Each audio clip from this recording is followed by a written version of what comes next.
Sobat, selamat datang di video penyuluhan kesehatan.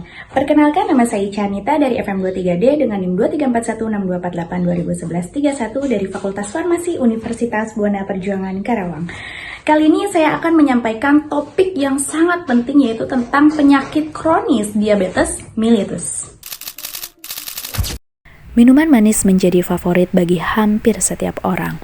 Data dari Kementerian Kesehatan pada riset dasar tahun 2018 menunjukkan 61,3% responden mengonsumsi minuman manis lebih dari 1 kali per hari dan 30,2% responden mengonsumsi minuman manis 1-6 kali per minggu dan hanya 8,5% responden yang mengonsumsinya kurang dari 3 kali dalam 1 bulan.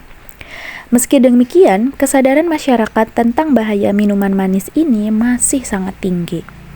Prevalensi kasus diabetes mellitus di Indonesia meningkat 70 kali lipat pada Januari tahun 2023. Data tersebut dibandingkan dengan tahun 2010. Berikut penjelasan lebih lengkapnya. Assalamualaikum warahmatullahi wabarakatuh. Waalaikumsalam warahmatullahi wabarakatuh. Salam sehat alhamdulillah semua. Bagaimana kabarnya? Baik. Oke, pada kesempatan kali ini mari kita meluangkan waktu sejenak untuk mengenal lebih dalam tentang apa sih itu diabetes mellitus. Kalian tahu nggak diabetes mellitus itu? Nggak tahu. Jadi diabetes mellitus itu adalah suatu penyakit yang sering dikenal di masyarakat itu sebagai penyakit gula, atau lebih sering dikenal itu silent killer. Apa itu silent killer? Apa tuh? Apa coba yang bisa bahasa Inggris nih? Siapa namanya? Apa nih silent killer? Diam-diam mematikan.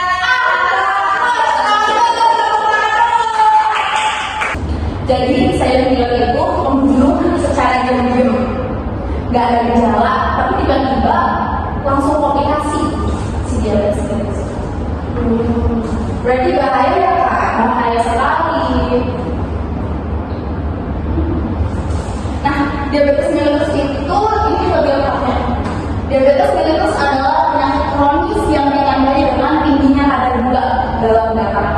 Nah, penyebabnya adalah karena tubuh tidak bisa produksi insulin dengan cukup atau tidak mampu menggunakan insulin secara efektif.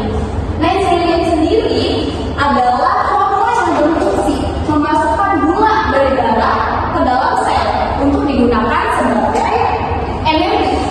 Jika insulin menumpuk di darah dan menyebabkan berbagai gangguan kesehatan. Nah, ini yang disebut dengan komplikasi. Nah, selanjutnya ada jenis-jenis diabetes. Yang pertama itu tipe 1. Nah, ini biasanya terjadi sejak usia muda karena tubuh tidak menghasilkan insulin sama sekali. Nah, jadi tipe 1 itu ini tuh adalah tipe yang genetik, keturunan.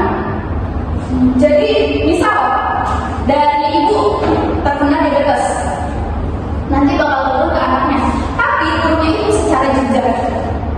Jadi misal anaknya punya 3, yang pertama itu kena, yang kedua enggak, dan yang ketiga ini pasti kena karena jenjang. Itu emang jenjang atau bukan kasus doang Kak? Karena jenjang. Yang kedua, ini adalah tipe yang paling sering terjadi.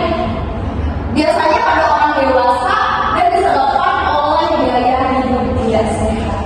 Nah, ini contohnya nih, gangguan ini tuh mengandung gula banyak sekali. Ya ampun, jangan sering-sering ya. Adik ya, udah habis 12 lagi nih Kak. Gimana nih Kak? Aduh.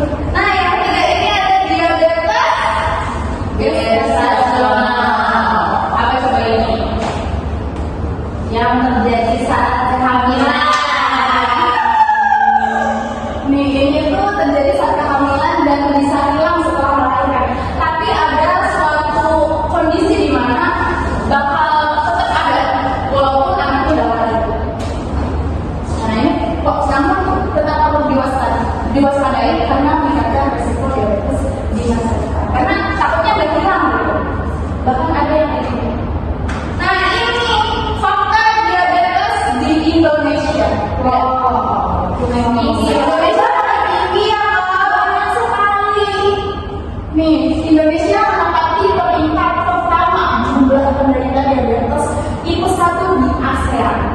dengan 41.817 kasus pada tahun 2023. Angka ini jauh melampaui negara-negara tetangga seperti Filipina, Vietnam. Nah, fakta ini menunjukkan bahwa kesadaran dan aksi dini pengelolaan diabetes pada usia dini ini sangat penting untuk mencegah komplikasi yang lebih serius di kemudian hari.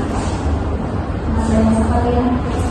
Makanya ini kita perlu kalian tahu apa itu diabetes. Karena sudah banyak. Nah, ini gejala diabetes. Yang pertama itu sering buang air kecil.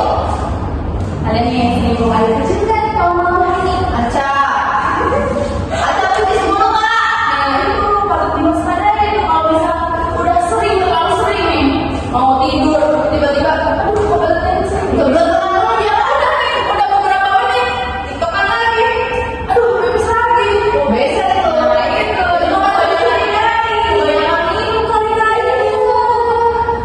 Yang kedua itu sering merasa haus dan lapar.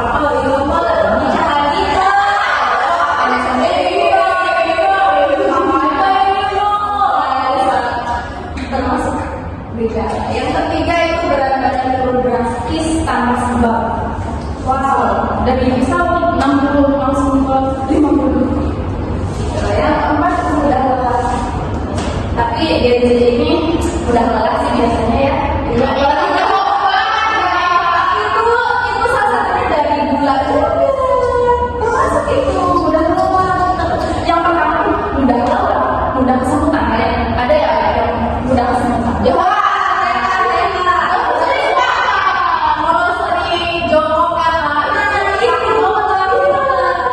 itu. Jadi jangan banyak mengonsumsi gula. Kalau bisa menguasai gula ya. Tapi kan di nasi ada gula kak. Iya, tapi kan gimana bukan cara kita menangkalnya? Bisa jangan terlalu banyak asalnya. Sebenarnya aja kita misal asam gula kita berapa, kita konsumsi tapi jangan berlebihan. Oke kak. Terakhir yang kelima ya, luka yang lama sembuh. Jadi diabetes itu bisa kalian luka di kaki, tapi kalian lagi kena diabetes nih. Nah itu tuh si lukanya nggak bisa sembuh, bahkan sampai diamputasi karena si lukanya tuh kayak banyak itu jadinya banget. Oh lukanya kayak gimana? Kayak misal digambar. Nah itu tuh gak bakal sembuh atau diobatin atau apa gitu, tetap aja. Karena iya diabetesnya penyakitnya kan gula ya, ke darah gitu, gula darah kan. Itu tuh bisa sampai diamputasi karena bakal ya udah kemana-mana juga. Iya terakhir itu pengenalan kayak gitu, tapi cuma minus ya, cuma minus. Selanjutnya ada komplikasi diabetes. Nah kalau dikendalikan ini diabetes bisa menimbulkan berbagai komplikasi serius. Yang pertama itu ada kebutaan, ada pemilihan yang ngabur. Yang kedua itu gagal ginjal yang sering dikis-kis ya. Yang ketiga itu penyakit jantung, stroke, gangguan saraf, dan luka hati. Nah komplikasi ini bisa mengganggu kualitas hidup, bahkan mengancam nyawa. Karena itu penting untuk mencegah sejak dini. Selanjutnya ada penyebab dan faktor resiko. Beberapa faktor yang meningkatkan resiko diabetes itu antara lain yang pertama itu pola makan tinggi gula dan lemak. Oh my god.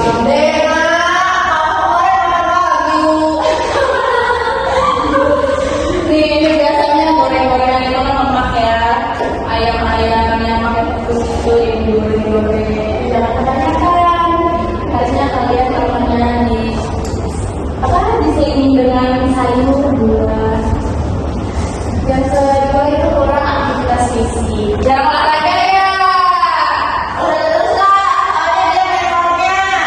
Ya kan kita kan yoga kak. Kita yoga pagi-pagi. Terus kita jalan sepeda kan. Bagus itu. Yang ketiga ada obesitas. Dan yang keempat itu ada riwayat keluarga tadi. Yang tipe 1 itu ya. Kalau tipe 2 itu gaya hidup kita. Kalau tipe 1 itu gaya hidup. Yang keempat, 5 stresnya berkepanjangan. Tapi bukan stres mantap ya. Ini mah stres karena itu gejalanya atau resikonya. Dan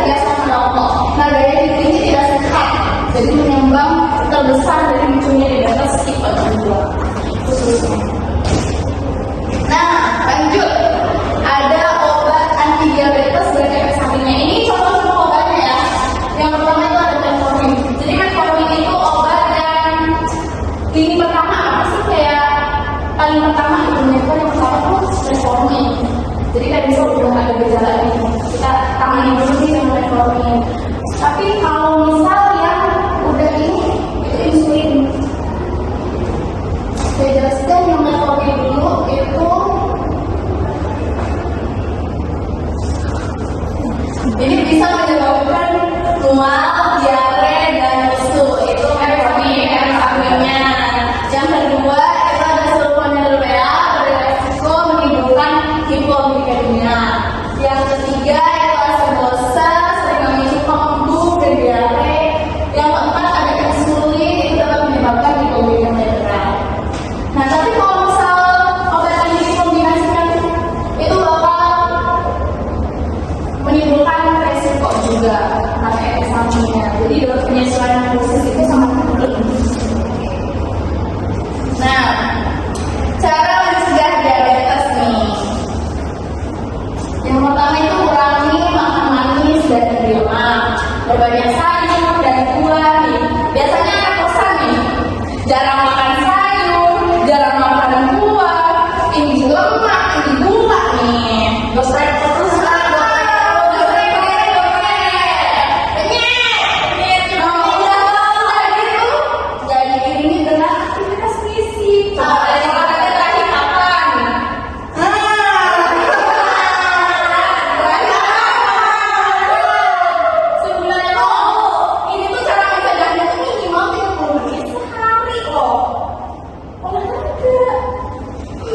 Oke Kak, terus jaga berat badan tetap ideal, hindari stres berlebihan.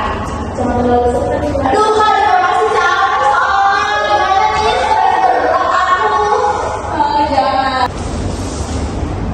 Oke, apakah ada yang mau bertanya tentang seputar diabetes? Boleh silakan. Aku mau nanya Kak ya, kenapa sih penting untuk mengkombinasikan pengobatan dengan perubahan gaya hidup dalam pengelolaan diabetes Kak? Nah, obat anti diabetes ini memang membantu menurunkan kadar gula darah. Namun tanpa perubahan gaya hidup sehat seperti diet, olahraga, dan stres, efeknya itu tidak maksimal. Kombinasi keduanya itu penting karena gaya hidup sehat dapat meningkatkan sensitivitas insulin, mengurangi kebutuhan obat, dan memperlambat proses penyakit. Tanpa pengobatan gaya hidup, resiko komplikasi tetap tinggi meskipun pasien minum obat secara rutin. Misalnya nih, kalian lebih banyak mengonsumsi gula, otomatis kadar gula darah meningkat kan? Nah, tapi kalian itu minum obat, turun lagi, nanti kalian konsumsi lagi, naik lagi. Nah, itu pentingnya selalu dikombinasikan dengan gaya hidup sehat. Jadi ibaratnya kalian kayak dari lubang untuk lubang. Oh iya Kak. Kayak kalian bisa sembuh dan bisa sakit lagi karena itu. Oke. Ada lagi yang sebetulnya apa?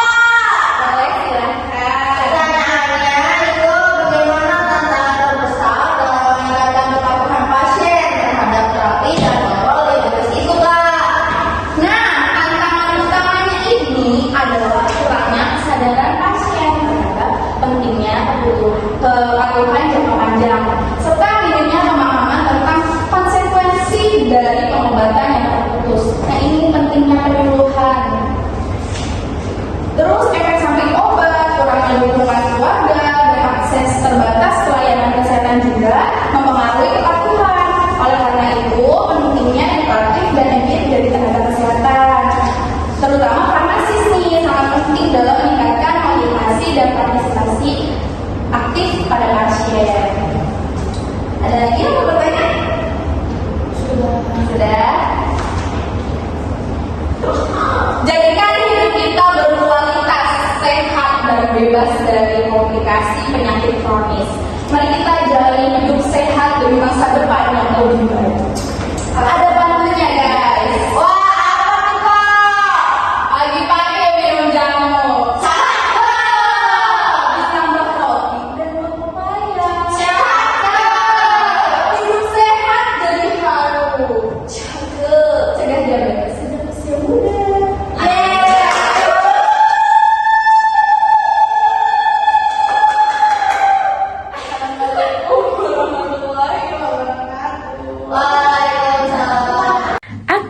kamu dan kita semuanya harus peduli akan kasus yang terjadi di Indonesia.